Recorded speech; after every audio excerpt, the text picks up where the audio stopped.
Welcome to In the Spotlight. I'm Abigail Pogrebin. Elizabeth Benedict is the author of the new memoir, Rewriting Illness, A View of My Own, as well as 5 novels, among them National Book Award finalist Slow Dancing and the bestseller Almost, and the classic book on writing about sex in literary fiction. Don't worry, we're not doing sex today. That's called The Joy of Writing Sex. Her journalism is published widely, and her personal essays have been, quote, notable in 5 editions of Best American Essays.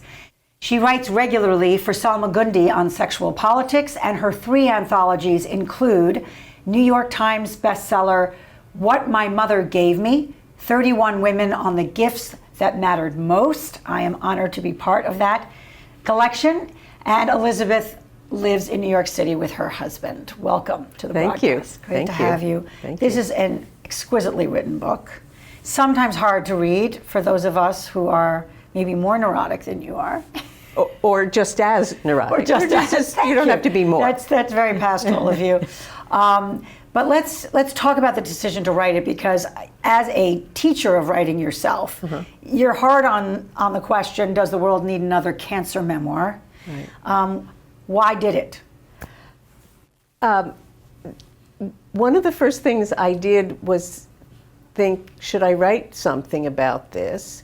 And I kept saying, no, I shouldn't, for the obvious reasons. I had a conversation with a psychiatrist early on because I was kind of depressed.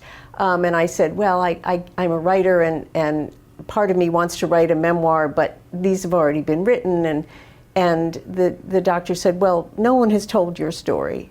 And I said, well, maybe they have, you know. But many months went by, and I took a lot of notes during the whole ordeal. And at a certain point, I thought, I've got to do something with this. It was obviously a very intense experience, and it was made more intense by the fact that I wasn't diagnosed for a long time. And so I had many, many months to deal with doctors and doctor speak and people who weren't direct with me, and summer vacations and delayed decisions and delayed testing. And I think if I had been treated as soon as I found the lump and I went to the doctor, I wouldn't have had a book. But I think because I had this extended period of uncertainty and all these weird encounters, I had a lot to write about and a lot to make sense of. And I wondered whether I had done something wrong, whether I should have been more aggressive and an advocate for myself. So, but at a certain point, I had all this material, I was better, and... You were better, meaning you weren't sick? I wasn't sick. I didn't know whether my good health would remain, because you have to be monitored for several years. But the initial treatment worked. But I was very ambivalent about it.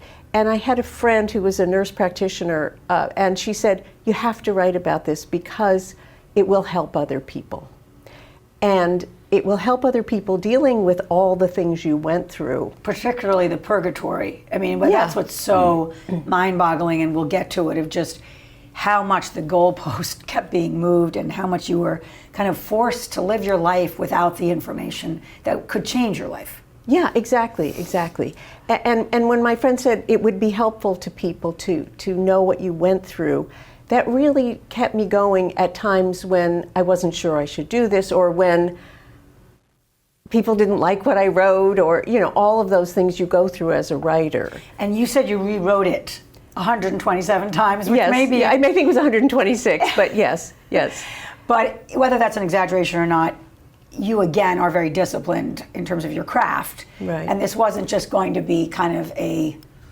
Transcript. Yeah. A transcript, yeah. Right. And the decision to write it in small bites, which I think is such a wise decision. First of all, it's more digestible and navigable and less overwhelming when the subject matter could be. Exactly. But it also isn't necessarily going to be and then. Right. We aren't necessarily in a chronological narrative, although you're taking us through the chronology, where sometimes that can be deadening. Right. There's some suspense to your story.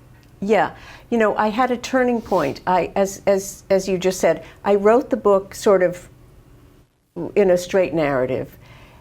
And actually, no one liked it. All the people that I cared about liking it didn't like it. It's good to have honest people Yes, in yes. your kitchen cabinet. Yes, exactly. And and then COVID happened. And so I thought, well, I have nothing to say about this right now. And I literally, a friend of mine said, you have to put this book in the drawer for a few weeks, as we thought initially. But 3 or 4 months later, I said, okay, let me look at it again. I started rewriting it. And several months after that, while I was just tinkering, I had a conversation with a friend, a writer, who was very blunt. And I said, I'm writing this book. It's about my cancer ordeal. And he said, what's the title? And I told him, and he said, that's no good. And then What was it? It was The Girl Who Died, because it was about it starts with a girl who died in my high school. But he said, how long are the chapters? And I said, oh, average 10, 20 pages each. And he said, no good. No one with cancer wants to read long. You have to make the chapter short. And he said, I'm writing a book now with no chapter longer than 900 words. And I hung up the phone and I rewrote the book. Wow. And and as I did it, something happened, something really interesting happened. And some of the times, 900 words is, say, 3 pages. Some of the chapters are a paragraph or 2 paragraphs. But as I broke them up, something really interesting happened. It was sort of like popcorn popping. And I started writing chapter headings to these little bits. Give a few examples. Or I have some here, but not everything scares the blank out of me. Maybe it was the crazy glue. What brings you here today? Where is my husband? And I actually want to go to One Night I Touched My Arm. Okay. Because I think people need to now sort of be anchored in the story here. Sure. So before we get to the popcorn popping of how the book works, how did you discover your own cancer? For several weeks, I had this sort of very vague sensation around here. It was very imprecise. And I was on a vacation, and that's when I first noticed it. And it was like, but I never touched my arm, because it didn't even feel like it was in my armpit. It sort of felt like a floating little pellet of something. And it wasn't constant, it didn't hurt. So it wasn't something that... Not an ache. No, not at all. And it also wasn't chronic, and so sometimes I felt it and sometimes I didn't. So there were long periods when I didn't think about it. And 2 or 3 weeks into this, I was sitting in my living room, having had a very nice dinner with a friend, and I thought, there's that thing again. And I went like this, and I felt this thing that was sort of like a... Pronounced. It was sort of like a marble, which is... And I knew right away that this was not a good thing. And I mean, I was expecting something like the size of a pea, if there was anything there, or nothing. But, suddenly there was this thing, and it was, as these things go, it was harder rather than softer. So I just want to read what you write. The sensation of encountering a shape so definitive, so solid, when I had expected nothing, was an electric charge, a cartoon of a character putting her finger in a light socket. I knew in an instant that it could be gravely dangerous, like the proverbial man showing up at the door with a gun, Raymond Chandler's advice for how to create tension in a detective story. Yeah, it was really quite a dramatic moment. And I think one of the next lines is, I'm here to say that it was every bit as terrifying as I had always imagined it would be. So that's the other part. Let's talk about what you brought to this moment, because you're very honest about your anxieties about being sick. Yeah. Like that was actually a very strong theme running through your life, was almost hyper-gratitude about every day. Yeah. A sense of the preciousness, which not everyone has. And you almost had it to a point, and it wasn't paralyzing, you were living your life. Right. But it was kind of this constant, I don't know what you want to call it. Was it static? Well, hypochondria, I think it's called. There's a clinical name for it. Okay. So as soon as go back to this moment. Okay. So this begins to happen, and what's going through your mind? Like, what do you think? Are you advancing to thinking about your funeral? No, not quite yet. I had a few minutes. No, I felt this lump, And my husband was in 2 rooms away from me, and I was in the living room. And I thought, I was in a state of shock. And something made me Google this. And normally we say to people, don't Google things because you could really scare yourself more than you need to. But I sort of felt like this was maybe a good idea. And there was a list of things that it could be. And one of them could be breast cancer. One of them, it could be a swollen lymph node. It was in my armpit. It was not in my breast. It could be a swollen lymph node. It could be breast cancer, which can sometimes start in your lymph nodes. Or it could be a cancer, another kind of cancer. And so I sort of knew right away that there was some chance that it was not a good thing. So do you go and talk to your husband at that point? Yes, of course. And my husband is very mellow, and he does not scare easily. As he said the other day, I'm very chill. He's very, very Thank God for calm. mellow husbands. I have one too. Oh, yes, what would we do without them? Be hysterical. All the time. And and I sort of knew that he'd say, well, you'll go to the doctor and you'll find out. And I actually could sleep that night. I'm not quite sure how. I don't know how much melatonin I took. But one of the first things I thought about was reading many decades ago that when Susan Sontag found out she had cancer, she slept with the lights on, which I thought was so telling and so touching. And I'd always remembered that. But tease that out for a little bit. What do you mean by that? The idea that essentially, like, the fear of the dark is a metaphor for just the fear of everything at this point. Yeah, and it's like kids don't want to turn the light out. And so it was her saying, I became a child who was afraid of the dark. And that was the only thing I could control, right? If I slept with the lights on, it'd be okay. And so I always wondered if I got cancer, whether I would sleep with the lights on or not. So it was always kind of, I wasn't obsessed with it, but it was something that I thought about, when I had to go to sleep that night. This happened at 11 o'clock at night. Don't try to find out if you have cancer at 11 o'clock at night. Not a good idea. No. About to go to sleep, can't reach a doctor, can't make an appointment. Right. So you make an appointment the next day. I make an appointment at 9:01 a.m. and I am in the doctor's office at noon. And I have a nurse practitioner who has always served me well. And she said, she touched this and she said, wow, that's huge. That's also not a good sign.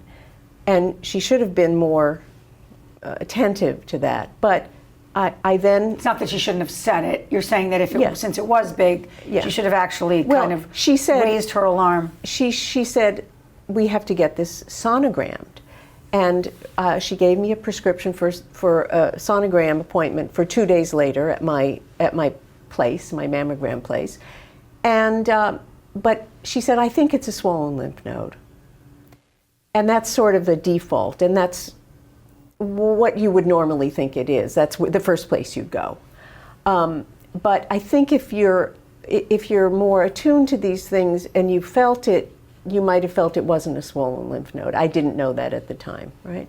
But I went to the radiologist 2 days later, and they said, oh, there are 2 swollen lymph nodes, which I also think is a bad sign. And if they don't go away in a few weeks, you need to get a PET scan or a I can't remember the CAT scan or a biopsy. Yes, I'm sorry. And the doctor said, he said 2 or 3 weeks.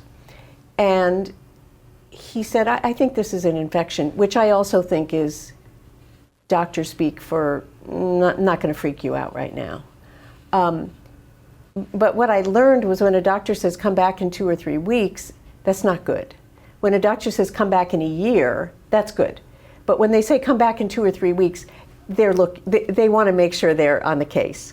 Now, as women, we know that when we get mammograms, if they find something in your breast, it's like that minute they do something. That's my experience. I haven't had that happen to me, but I know that, right. So nobody was doing that to me. Nobody was saying, we have to biopsy this right away. And in fact, the doctor says you can go on vacation. Yeah, this was later on, okay, but yeah. But just without, we can't obviously take through, I want also people to read the book. But just to encapsulate the delays. Yeah. It feels like there's a lot of physicians, experts telling you essentially to calm down. Yeah, and it's okay to go on vacation, and if you do, and nobody said if you. Didn't someone say that you're anxious? Yeah, well, my own doctors, 3 women doctors in the same office, all said, I'm very concerned about your anxiety. And I called one of them up several weeks later when I really felt terrible. I called up the doctor's office and I said, there's something wrong with me. I need to be in the hospital. There is something really wrong with me. And I had never made any call like that. I mean, I was not somebody who made those statements. And they said, oh, your anxiety is really bad. Come into the office and do some blood work. And, you know, your nurse isn't here today, but make an appointment. It was like... But you can imagine, I'm going to play devil's advocate, because Yeah, I'm very similar sure. to you in that I would say, like, please pay attention, that if they're hearing from people all day saying something similar, that maybe they're inured to this sense of, like, what actually is an emergency, a little boy who called wolf or a woman who called wolf. So, like, how would you address that balance for those who are hearing worried people all the time? Well, I like to think, and maybe this is wrong, that since they never heard that from me, if they heard that from me every other week or once a year or twice a year, I'd say, dismiss me. But I'd been a patient there for 10 or 20 years. Right, And this was unusual. Yeah, it was unusual. And I also had this lump in my arm. It wasn't like I You was weren't just inventing that. Yeah, Right. So in that sense, I think they should have said, we need to get this biopsied right away. And what I didn't know at the time, and what I think is important for people to know, is there are 3 levels of biopsies. There isn't just one thing. And the initial one is like where they just extract some cells with the needle. And they could have done that very easily. And it was not expensive, it was not invasive. And that's what I wish they had done early on. Now, I don't mean immediately, but when... Sooner. Much sooner, yes. You write, even the threat of an illness before it has a name, it pulverizes the routines and expectations of ordinary life. Suddenly, taking out the trash is tinged with meaning, the anticipation of loss, or is it me? So can you just talk, before we get to the actual diagnosis of what you're dealing with, that hovering threat, how did that change your daily existence? How didn't it change? I was consumed with anxiety and consumed with fear, and everybody I knew that I was, and I really couldn't think about anything else. I have work that I do. I work with kids, helping them get into college, and so that was the only time when I actually couldn't obsess about my tumor, as it were. But I also, I married, and I didn't want to just be a puddle of fear all the time in my relationship, although I was. And so I felt some obligation to at least be cheerful about my fear, you know, be self-mocking or whatever. But I really couldn't think about anything else. Finally, you get an answer. Can you take us to that moment? Well, I was expecting this answer for several months, and the answer kept getting delayed and delayed and delayed. And the doctor and I had there was some tension between us, because I went on vacation, then he went on vacation, and my health was just sort of somewhere on vacation. How much time between feeling the lump and actually now where you're gonna know what? About 3 months. Wow. Which is ridiculous. I mean, I'm in the middle of Manhattan with health insurance in 2017. I wasn't, you know, in some remote place with no doctors. And I had a biopsy. I had a what's it called? A biopsy where I was anesthetized, and they took out a chunk, and they actually took out the whole lymph node, and that was biopsied. And so things had advanced pretty much, and I was waiting to hear essentially what kind of cancer I had. I mean, nobody said, yes, you have. One pathologist said, I think you have lymphoma, and then my doctor several minutes later said, well, maybe, maybe not. I mean, it was just sort of bizarre. But when the doctor actually had the piece of paper in hand that said, this is lymphoma, this is the kind it is, I write about it in the book. It was very quick, and it was a relief in a certain way. It was like, finally, This is the fact. finally, These are the facts, right? yeah. And then I knew what I had to do. And the one of the funny parts was the doctor said, here's our the lymphoma specialist in our hospital. And when I called him immediately when I got home, there was a 2-month wait to see him.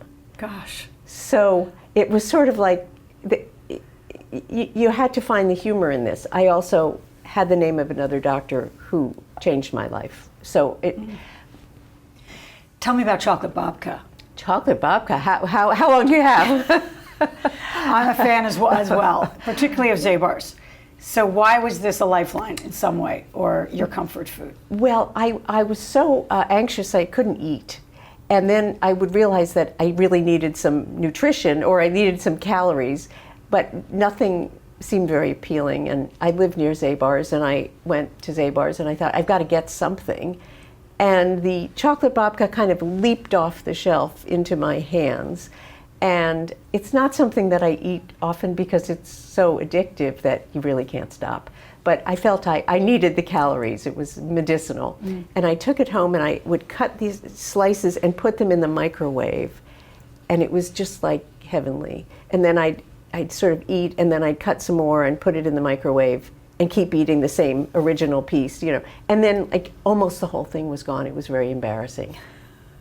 And then my husband called and said, do we need anything at Zabar's where we, get pieces of chicken and salmon? And I said, maybe not, maybe.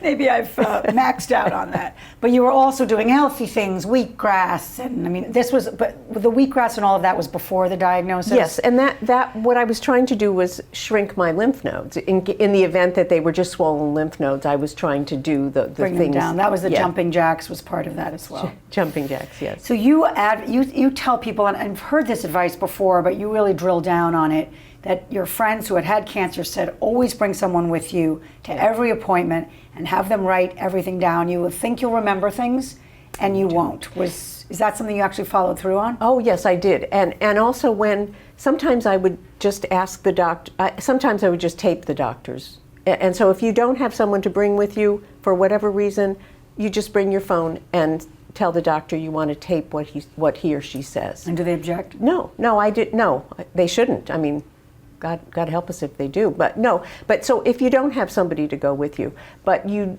do forget things, and you think this is extraordinary. I'm never going to forget one word of this, and then you look back at the notes and say, oh, I can't believe he said that. So we're on Jewish Broadcasting Service. Yes. So I just want to ask you about just your Jewish heritage. I know you weren't raised particularly with religion. You took a trip to Israel after this whole experience, but just as you think about where your DNA is on dealing with illness, on Surus, Shpilkis, there's cliches about how we all worry or focus on talking about our maladies. Yes. But does any of this run through it for you? Oh, sure. I mean, I was raised in a complicated religious family. My mother's father was an Orthodox rabbi, but my parents had a very combative, conflicted relationship, and so it was sort of religion was one of the things that was getting volleyed. And so, but I feel very Jewish. And I feel culturally Jewish. And my husband, who was not Jewish, said that when we got married, he became a cultural Jew. So I think I feel deeply Jewish. My grandfather was born in Palestine. I have a lot of relatives there. So I'm not religious. I'm not a joiner. I'm not somebody who likes to join and go to things. But I feel deeply Jewish. And I think the way stereotypically we express ourselves and the openness about expression, the openness about emotion, I think is something that is very, very Jewish.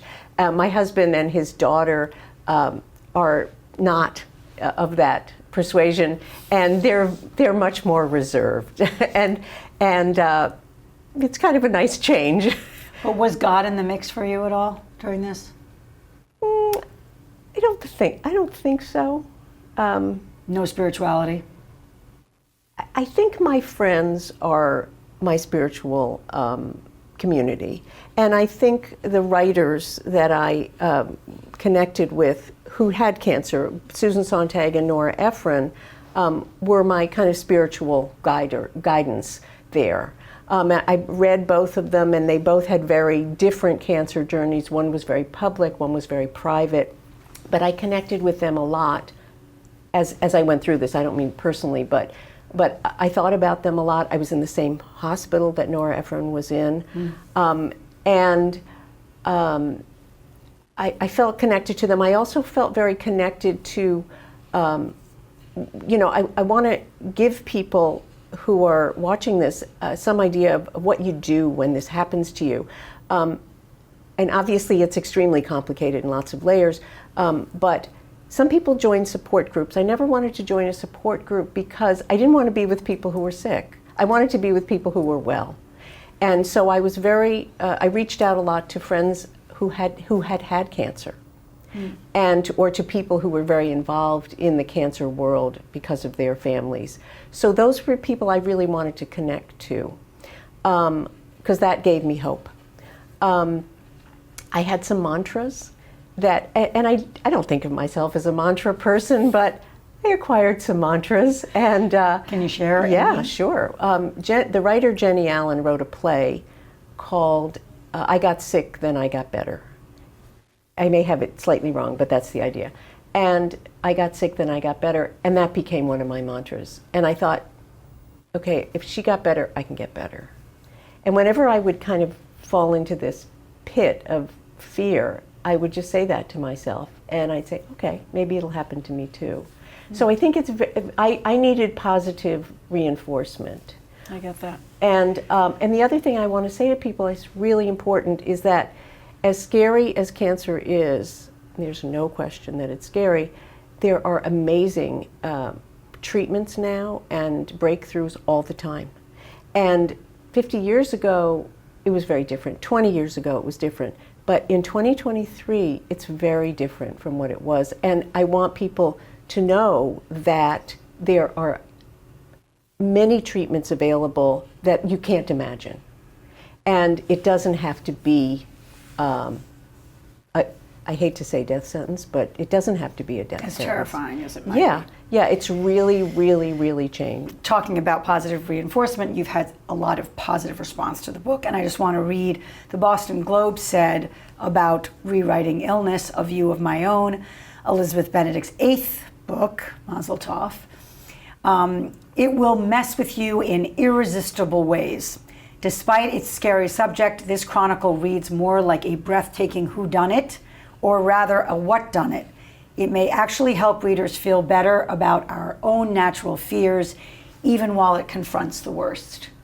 That's pretty high praise. Thank you. Yes, I was happy because I wanted it to be, if you will, fun to read, or fun enough that you'd want to read it, but also comforting without being schmaltzy. Well, you've achieved it. Thank you. Elizabeth Benedict, the book is Rewriting Illness, A View of My Own. I hope you will give it to someone you care about, and mainly to yourself. I'm Abigail Pogrebin for In the Spotlight. Thank you for being with us, and I'll see you next time.